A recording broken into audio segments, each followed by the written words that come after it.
বলা আছে পুরস্কার অপেক্ষা করছে।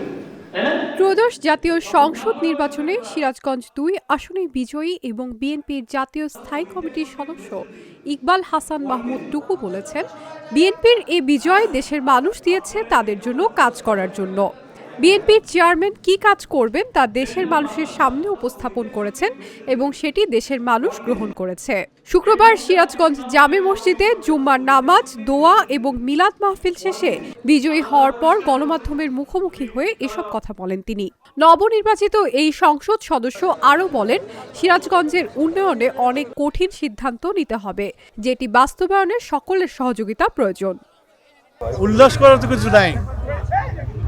এই বিজয় এই দেশের মানুষ দিয়েছে আমাদেরকে, এবং এই দেশের মানুষ আমাদেরকে এই বিজয় দিয়েছে তাদের জন্য কাজ করার জন্য। কাজ করাটাই হলো সবচেয়ে বড়।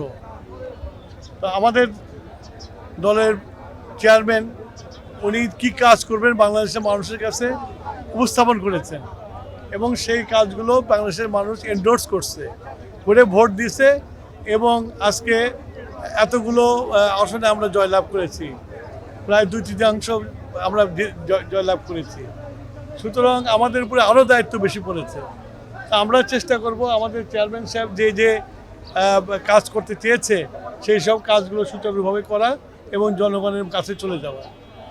আর আমার লোকালি সিরাজগঞ্জটা আমার কাছে মনে হয় যে সিরাজগঞ্জ শহরটা বাসা অযোগ্য হয়ে গেছে।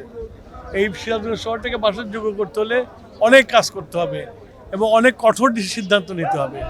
বিশেষ করে চাঁদাবাজি, তারপর এই যে যত্র কোনো ডিসিপ্লিন নাই, এগুলোকে একটা জায়গায় ভালো করতে হলে আমাদের প্রত্যেকের সহযোগিতা প্রয়োজন। আমি একা করতে পারবো না।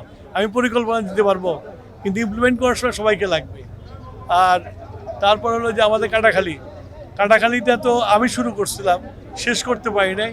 এবার ইনশাল্লাহ এই টার্মে কাটাখালীকে দৃষ্টিনন্দন একটা খাল তৈরি করতে পারবো বলে আমি আশা করি।